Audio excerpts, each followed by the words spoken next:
जय हिंद प्यारे साथियों, जोहार। आप सभी का एक बार फिर से स्वागत है। आइए हम बात करने वाले हैं आज एक इम्पोर्टेंट टॉपिक को लेकर। आज हम डिस्कस करने वाले हैं, वो है झारखंड उत्पाद सिपाही।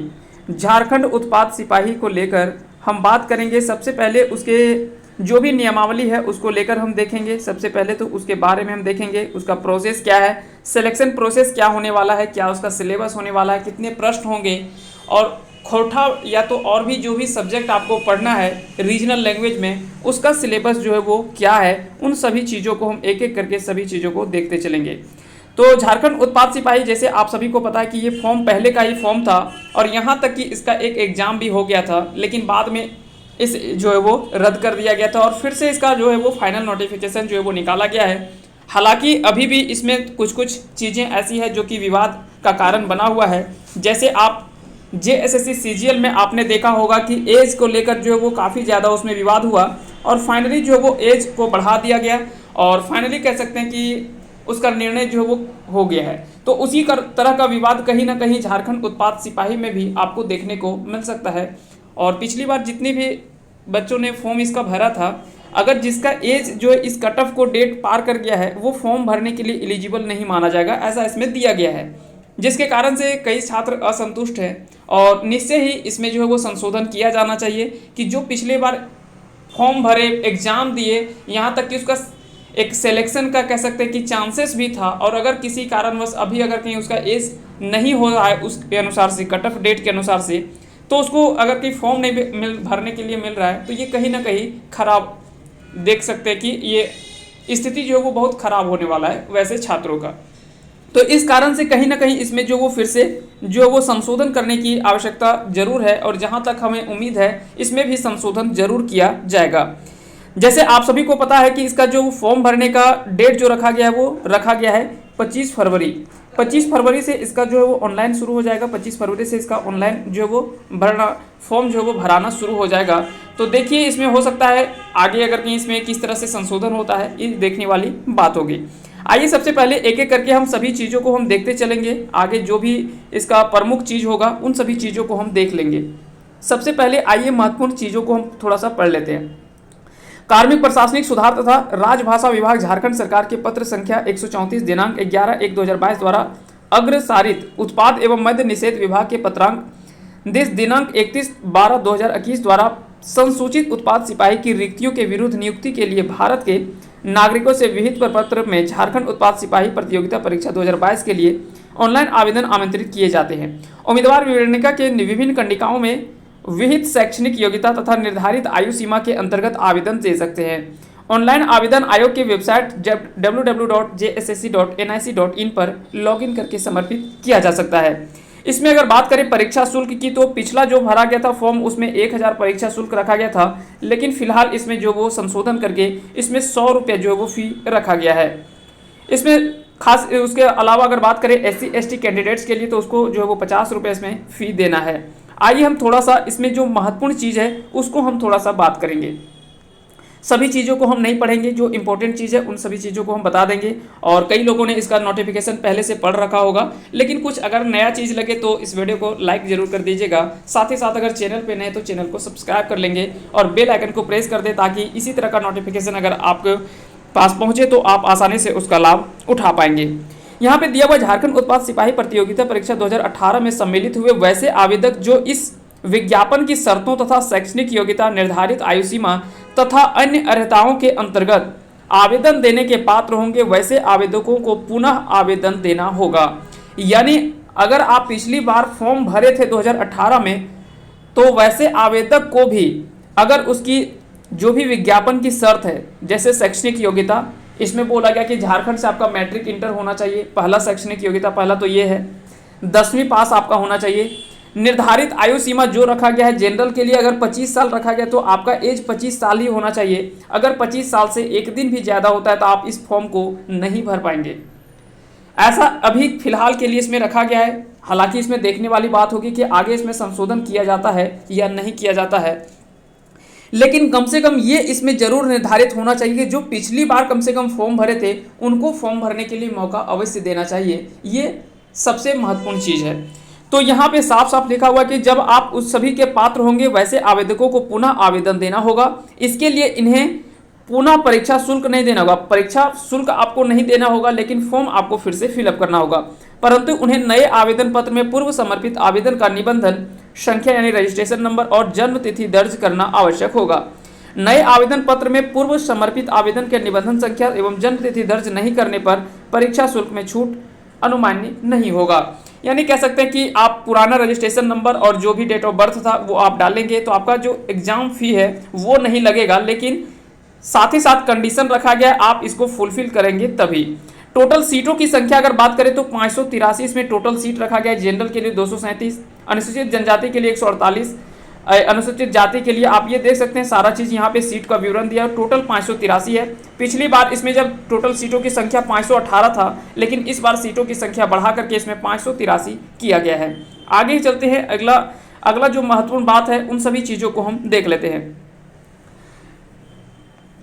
अगर बात करें यहाँ पे सबसे पहले आप देख सकते हैं कि परीक्षा के लिए आवेदन देने से पूर्व अभ्यर्थी या सुनिश्चित हो लें कि वे विज्ञप्ति पद की पात्रता के विषय में प्रकाशित सभी शर्तों को पूरा करते हैं। परीक्षा में बैठने की अनुमति पूर्णतः औपबंधिक होगी। परीक्षा के लिए प्रवेश पत्र निर्गत होना प्रमाणित नहीं करता है कि अभ्यर्थी विज्ञापित पद के नियुक्ति के लिए चयन हेतु निर्धारित पात्रता पूरी करते हैं, क्योंकि आयोग मुख्य परीक्षा के बाद सफल अभ्यर्थियों के पात्रता से संबंधित प्रमाण पत्रों की जाँच करेगा। अगर बात करें इसके पे लेवल की तो अच्छा ये पे लेवल माना जाता है क्योंकि ये लेवल 2 का है। 19,900 से लेकर 63,200 तक इसका पे लेवल है। और इसमें देख सकते हैं संस्थान से किसी भी झारखंड के शैक्षणिक संस्थान से आपको मैट्रिक पास जो है वो होना अनिवार्य है। इसके लिए न्यूनतम शैक्षणिक योग्यता आप देख सकते हैं यहाँ पे मैट्रिक पास दिया गया था, तो इसमें ज़्यादा तो कुछ करना है नहीं, लेकिन यहाँ पे जो कंडीशन किया गया और जो जोड़ा गया है, नई चीज़ जो जोड़ा गया वो हाईलाइट किया हुआ है, आप यहाँ पे देख सकते हैं। अभ्यर्थियों से उपरोक्त पद के विरुद्ध आवेदन पर प्राप्त होने की अंतिम तिथि तक उक्त तालिका के स्तंभ 4 में अंकित न्यूनतम शैक्षणिक योग्यता धारित करना अनिवार्य होगा। उपयुक्त अनिवार्य योग्यता के अतिरिक्त अभ्यर्थियों को मैट्रिक कक्षा झारखंड राज्य में अवस्थित मान्यता प्राप्त शैक्षणिक संस्थान से उत्तीर्ण होना अनिवार्य होगा तथा अभ्यर्थी को स्थानीय रीति रिवाज, भाषा तथा परिवेश का ज्ञान होना अनिवार्य होगा।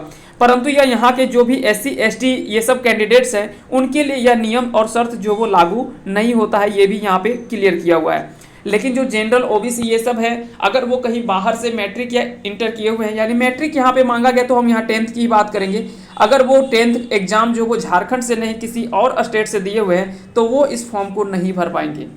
ये कह सकते हैं कि, और ये खास करके ये जनरल OBC वाले स्टूडेंट के लिए लागू होता है। SC ST या जो भी आरक्षण लेने वाले जो भी उसके अंतर्गत आते हैं उनके ऊपर यह नियम शर्त जो वो लागू नहीं होता है, ये आपको ध्यान रखना है। अगला जो इसमें इंपॉर्टेंट बात है वो है शारीरिक माप का, जो भी आपका हाइट वगैरह है वो सारा चीज़ यहाँ पे दिया हुआ है। जैसे जनरल के लिए जो 160 सेंटीमीटर रखा गया है, जबकि चेस्ट उसका जो है वो न्यूनतम 81 सेंटीमीटर रखा गया है। हालांकि इसमें 5 सेंटीमीटर जो वो एक्स्ट्रा ये सब जो है वो देने का रहता है। बाकी का सबका यहाँ पे देख सकते हैं, सबका अलग अलग अपना ये हाइट वगैरह दिया हुआ है। आगे अगर बात करें इसमें आयु सीमा की, तो आयु सीमा आप यहाँ पे देख सकते हैं कि आयु सीमा उक्त पदों पर के संदर्भ में उम्र गणना निम्नलिखित संदर्भ तिथियों के आधार पर की जाएगी। यहाँ पे 1/8/2022 जो वो न्यूनतम उम्र सीमा की गणना हेतु संदर्भ तिथि है, अधिकतम उम्र सीमा की गणना हेतु संदर्भ तिथि 1/8/2022 रखा गया है। आप यहाँ पे देख सकते हैं कि न्यूनतम आयु सीमा जो है वो आपका कम से कम 18 वर्ष होना चाहिए, तब आप इस फॉर्म को भर पाएंगे। अगर आप जनरल से हैं तो 25 वर्ष से अगर आपका अधिक हो जाता है तो तब आप जो है वो इस फॉर्म को नहीं भर पाएंगे।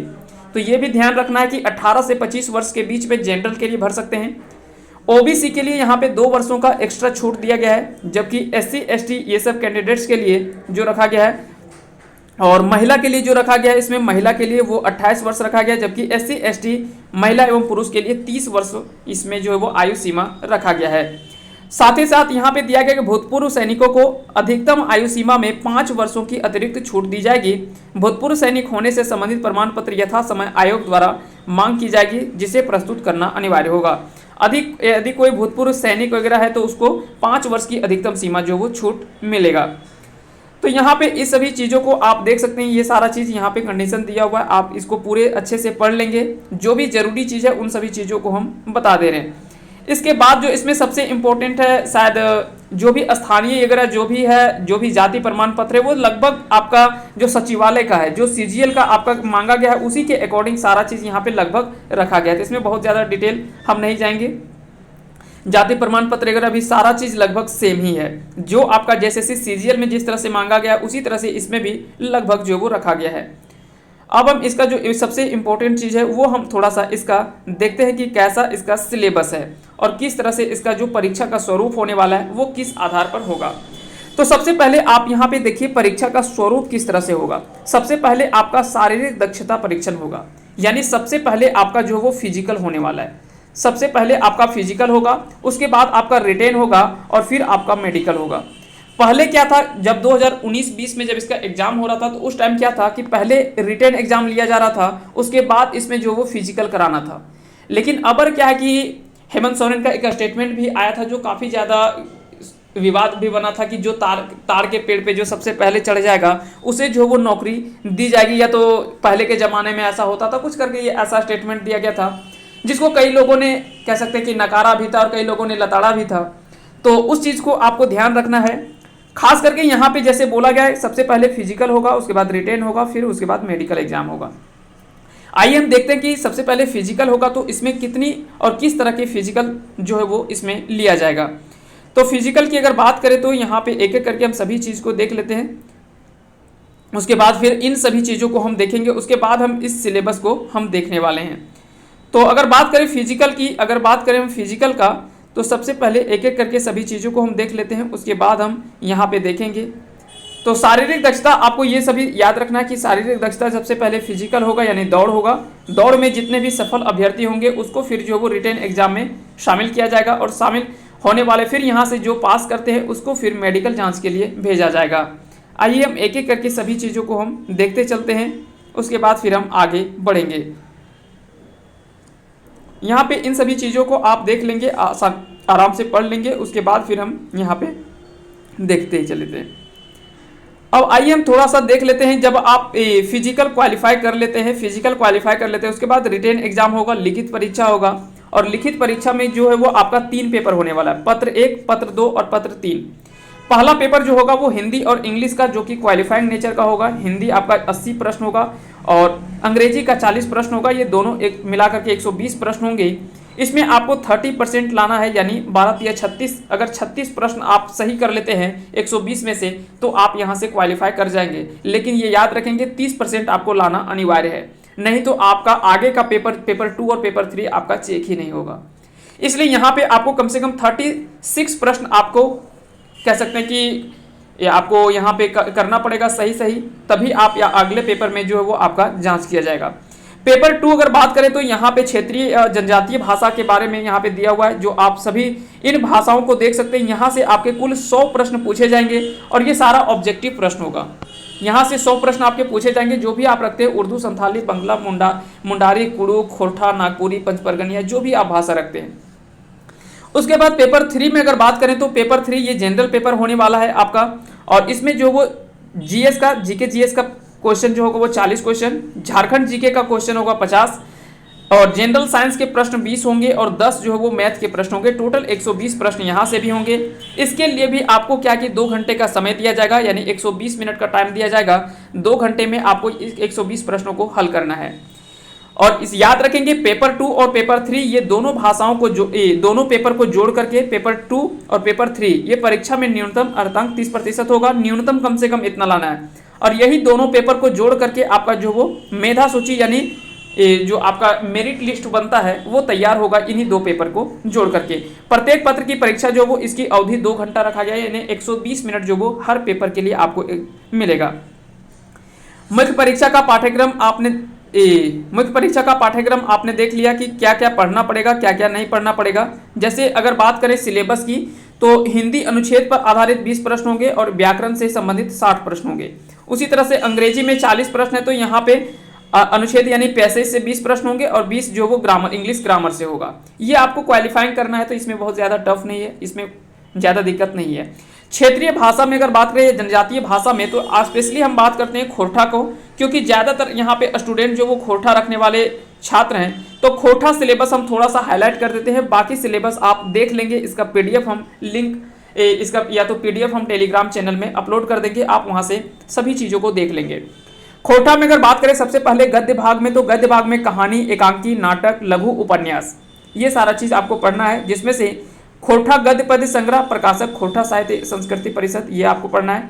और दूसरा जो पढ़ना है वो दू डायर जिरहुल फूल, ये सारा आपको पढ़ना है गद्य भाग में। व्याकरण में अगर बात करें तो संज्ञा, सर्वनाम, कारक, लिंग, निर्णय, मुहावरा, कहावत, ये सभी चीज़ यहाँ पे पढ़ना है। हालांकि आप ऐसा नहीं है कि अगर काल यहाँ पे नहीं दिया हुआ है तो जरूरी नहीं कि काल से प्रश्न नहीं पूछे जाएंगे। अगर आपको खोरठा ग्रामर बोल दिया गया है तो खोरठा व्याकरण आपको टोटल पढ़ लेना है। जरूरी नहीं कि जो चीज़ आपका सिलेबस में इंडिकेट किया है वहीं से प्रश्न पूछा जाएगा। खोरठा ग्रामर लिख दिया यानी ग्रामर से आपके कहीं से भी प्रश्न पूछे जा सकते हैं, ये आपको ध्यान रखना है। उसके बाद अगला अगर बात करें, इसके लिए सहायक पुस्तक भी यहाँ पे दिया हुआ है। खोरठा सहित सदानिक व्याकरण ए.के. झा के पुस्तक है, और खोरठा व्याकरण डॉक्टर लेखक वासुदेव महतो, ये दोनों पुस्तक यहाँ पे सहायक होने वाला है आपका, इसके लिए यहाँ पे दिया हुआ है।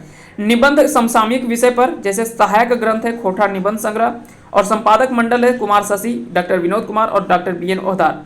खोरठा निबंध डॉक्टर बी.एन. ओहदार की पुस्तक है, ये भी आपको पढ़ना है। तो खोरठा का सिलेबस ये आपका कुल मिलाकर ये सिलेबस है, ये आपको कवर कर लेने हैं, और यहाँ से आपके टोटल 100 प्रश्न पूछे जाएंगे। इसके लिए आपको 2 घंटे का समय मिलेगा। अगर आप एक प्लान के तहत अगर आप पढ़ लेते हैं तो यहाँ से अच्छे से 90 to 95 तक प्रश्न जो है वो यहाँ से आप जो है वो आसानी से सही कर सकते हैं, अगर एक सही प्लानिंग के तहत यहाँ से कवर किया जाए तो।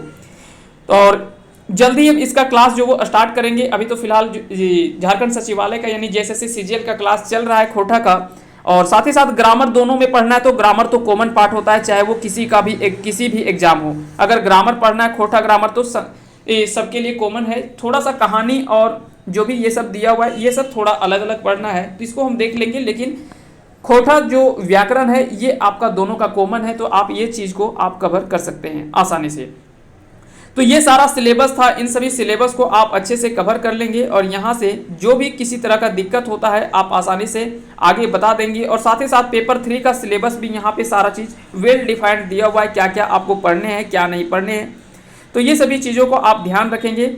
आइए हम थोड़ा सा बात कर लेते हैं, जैसे हमने फिजिकल का बात कर रहा था कि फिजिकल में आपको किस तरह से कितना दौड़ किया जाएगा।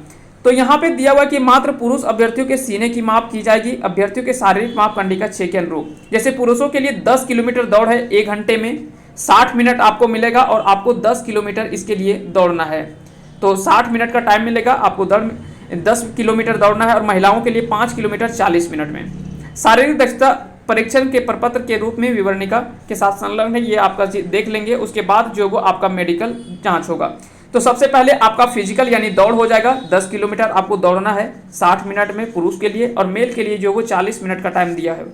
जब आप यहाँ से दौड़ में पास कर जाते हैं, सीना वगैरह जो भी आपका फिजिकल जो भी मांगता है वहाँ पे सारा फुलफिल हो जाता है। उसके बाद आपका जो है इसका जो भी 15 गुना 20 गुना ये सारा चीज़ लेगा एग्जाम में, फिजिकल रिटेन एग्जाम में, तो वहाँ पे आपको रिटेन में भेजा जाएगा। फिर रिटेन एग्जाम आप जिस तरह से पास करते हैं उसका 3 गुना शायद बोला गया है, 3 गुना जो है वो बोला गया है कि वहाँ पे आपका मेडिकल के लिए भेजा जाएगा। उसके बाद मेडिकल में जो फाइनली पास करते हैं उसके बाद फिर मेरिट लिस्ट तैयार किया जाएगा, और आपका फाइनल रिजल्ट जो वो पब्लिश किया जाएगा। तो इस तरह से इन सभी चीज़ों को आपको ध्यान रखना है, और इस तरह से मेधा सूची जो यहाँ पे दिया हुआ है कि कैसे तैयार किया जाएगा, इन सभी चीज़ों को आप अच्छे से पढ़ लेंगे। न्यूनतम यहाँ पे दिया हुआ है कि कम से कम आपको इतना प्रतिशत लाना है, लेकिन ये सभी सिर्फ कह सकते हैं कि एक ऐसा सिर्फ रूल बनाया गया है, ऐसा नहीं कि 40% आप नहीं लाएंगे उससे कम लाएंगे और आप पास कर जाएंगे, ये होता है नहीं। क्योंकि अभी का जिस तरह का लेवल है एग्जाम का और जिस तरह से कंपटीशन है उसके अनुसार से यहाँ पे 70 और 80% लाने वाले भी जो वो फाइनल ये डिसाइड नहीं कर पा रहे कि मेरा सिलेक्शन होगा या नहीं होगा, तो यहाँ पे 40% की तो बात ही नहीं आता है। तो ये सब चीज़ सिर्फ फॉर्मेलिटीज़ है, इसमें बात ही नहीं करना है। उसके बाद बाकी का आपका प्रमाण पत्र, ये नियुक्ति वगैरह कैसे कैसे क्या होगा, इन सभी चीज़ों को आप अच्छे से पढ़ लेंगे। बाकी का आई होप आप सभी को जो भी इसमें महत्वपूर्ण चीज़ था वो सभी चीज़ आप समझ में आ गया होगा। और साथ ही साथ एक महत्वपूर्ण बात यहाँ पे आप ये देख लें, यहाँ पे दिया हुआ माननीय झारखंड उच्च न्यायालय में दायर WPS नंबर ये दिया हुआ है रमेश हांसदा एवं अन्य बनाम झारखंड राज्य में एवं अन्य में पारित अंतिम आदेश से इस विज्ञापन के अंतर्गत की गई अनुशंसाएं नियुक्तियां प्रभावित होंगी। तो ये निश्चय ही कहीं ना कहीं ये हाईकोर्ट में इसका भी मामला चल रहा है। अगर किसी तरह से आगे पीछे होता है तो इसमें भी जो नियुक्ति जो वो बाधित हो सकता है। जैसे हमने बताया था कि एज को लेकर, तो एज को लेकर भी यहाँ पे हाईकोर्ट में बात चल रहा है। हो सकता है कि इसमें बात चले और आगे जिस तरह से JSSC CGL में फाइनल डिसाइड किया गया उसी तरह से इसमें भी संशोधन की उम्मीद जो है वो की जा रही है। तो आगे देखने वाली बात होगी। आप सभी को बहुत बहुत धन्यवाद अंत तक बने रहने के लिए, और इसी तरह से हमारे साथ बने रहें। हमारा विश्वास और आपका विश्वास एक साथ इसी तरह से बनाए रखें। निश्चय ही आगे आने वाले समय में यहाँ से आपको काफ़ी बेनिफिट्स होने वाले हैं। तो आप सभी को एक बार फिर से अंत तक बने रहने के लिए बहुत बहुत धन्यवाद। जय हिंद, जय भारत।